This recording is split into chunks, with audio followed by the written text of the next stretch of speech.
4,000 secure documents were apparently just leaked to the Times. This is a devastating security breach. Here, what the Times has done is placed itself above the law. They say the law provides this, but we consider this an immoral war. It's our responsibility to print it. In 1968, the Vietnam War was raging. The United States chose to aid the South Vietnamese in their plight to halt the spread of communism into Indochina. As one of the most controversial wars in American history, the Vietnam War saw its fair share of peace protests and rallies. After World War II, the French had sought to reestablish their imperial control of Southeast Asia. They could never defeat the North Vietnamese. And so the French pulled out. And that's when the United States came in there. During wartime, the government employed think tank agencies such as the RAND Corporation to help solve logistical military problems. Daniel Ellsberg, former Marine and military analyst for the RAND Corporation, joined the staff of Secretary of Defense Robert McNamara. Ellsberg continued a 15-year study on the U.S.'s intention and involvement in the Vietnam War. While conducting his research, he discovered one of the largest government cover-ups in history, spanning 4 presidencies. The papers alleged that U.S. involvement in Vietnam began with the Truman administration and continued through the Johnson administration in 1964, when it was finally revealed to the public. In October of 1966, Robert McNamara told Ellsberg at Andrews Air Force Base that everything was much worse than the year before. Immediately following, he made a statement to the press about the progress that he had witnessed in Vietnam. Constant promise that the U.S. would leave Vietnam was met only with covert escalation. Now that is our object, to bring Americans home, to permit the South Vietnamese to maintain themselves as a free and independent country, and permit democratic forces within the country to operate, which they can, of course, much more freely when the assault from the inside, and which is manipulated from the north, is ended.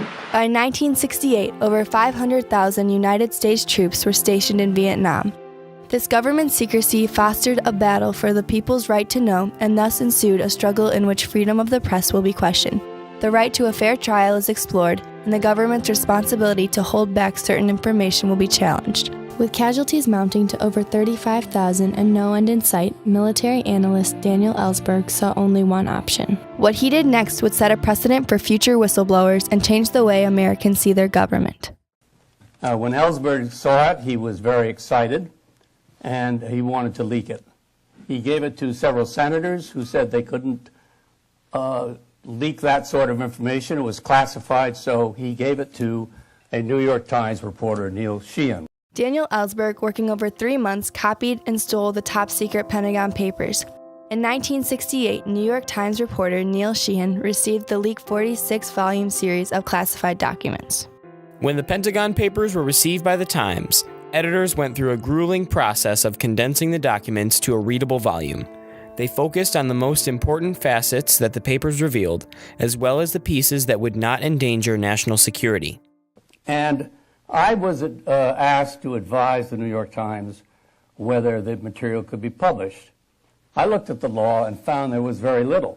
In fact, there never has been any law passed in this country that says you can't leak. So I advised the Times preliminarily that it could publish under the First Amendment. On June 13, 1971, the New York Times printed the first installment of the papers. The information contained in the Pentagon Papers includes every detail about the Vietnam War and the last 5 presidencies. The papers asserted a significant amount of bureaucratic arrogance, miscalculations, and deception by United States policymakers.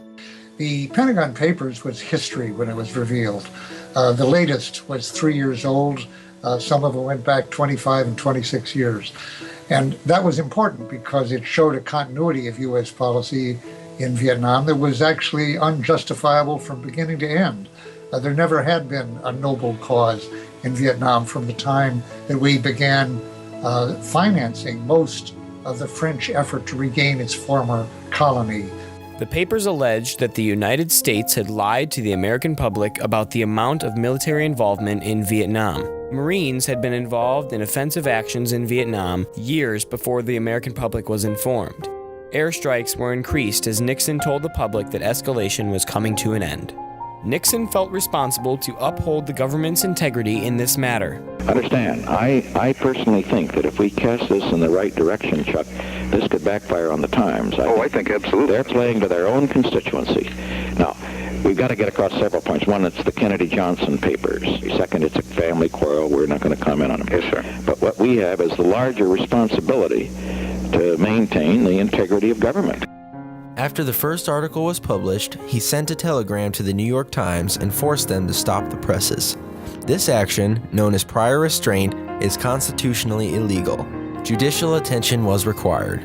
In 1971, the New York Times took the United States to the Supreme Court, claiming violation of the First Amendment when the government refused to let the Times print the article. James C. Goodale represented the New York Times during the trial. The hard-fought case was finally brought to an end after 15 days of intense debate. On June 30th, 1971, in what is regarded as one of the most significant prior restraint cases in history, the U.S. Supreme Court, in a 6-3 decision, freed the newspapers to resume publishing the material. The court held that the government had failed to justify restraint of publication. Judge Murray Gerfain shared his thoughts on the people's right to know. A cantankerous press, an obstinate press, a ubiquitous press must be suffered by those in authority in order to preserve the even greater values of freedom of expression and the right of the people to know. However, in the dissension of the case, the judges claimed that the appeal was conducted with such haste that it was not possible for the court to arrive at a correct conclusion, because all the facts were not known. Chief Justice Burger wrote that the freedom of the press must be evenly balanced with the complex government under which we exist. In these cases, the imperative of a free and unfettered press comes into collision with another imperative, the effective functioning of a complex modern government and, specifically, the effective exercise of certain constitutional powers of the executive. Ellsberg was charged with espionage and conspiracy.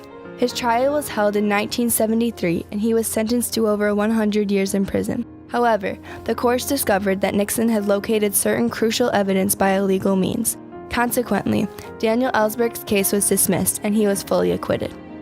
Published at a time when support for U.S. involvement in the Vietnam War was steadily eroding, the Pentagon Papers confirmed many people's suspicions about the active role the U.S. government had taken in building up the conflict. Though the study did not cover the policies of President Richard M. Nixon's administration, the revelations included within it were embarrassing, particularly as Nixon was up for re-election in 1972. Despite the government's responsibility to protect information regarding national security, they overstepped their boundaries by restraining the press's right to print information. This results in mistrust between people and the government, which also caused the press to be more aggressive in finding information. The people's right to know drove Ellsberg to attempt his theft of the Pentagon Papers. The papers did not harm national security, yet they revealed important information about the lies the government had been telling the American people for over 2 decades. Ellsberg felt that it was his responsibility to tell the public the truth. The actions of Daniel Ellsberg opened the door for future whistleblowers in America. His example has shown that leaking classified information is sometimes a moral and even necessary operation. Daniel Ellsberg now has dedicated his life to assisting whistleblowers in their plight to give the American people classified information. Because of his experience with the Pentagon Papers, he created a nonprofit organization in 2012 known as the Freedom of the Press Foundation. This organization is dedicated to helping support and defend public interest journalism focused on exposing mismanagement, corruption, and lawbreaking in government. Through his foundation, Ellsberg has been able to guide whistleblowers such as Edward Snowden, who released top-secret NSA documents in early 2013. Leaks are the lifeblood of the Republic. Accountability journalism can't be done without the courageous acts exemplified by Snowden, and we need more like him. The government has a sovereign responsibility to protect the safety of the nation by classifying certain crucial documents. However, holding information only for the sake of maintaining a good reputation is wrong. The people of the United States have a right to know what their government has done, good or bad. Daniel Ellsberg showed it was his responsibility as a whistleblower to reveal the immoral actions taken by the government in Vietnam. Freedom of the press is an important facet of whistleblowing, and the 1971 Pentagon Papers Supreme Court case affirmed the press that they have a right to print information like Ellsberg's. Through the Pentagon Papers, Daniel Ellsberg proved to the world that patriotism comes in many forms. To some, it may seem like a treacherous decision, but Ellsberg actually demonstrated one of the highest forms of loyalty a citizen can show his nation.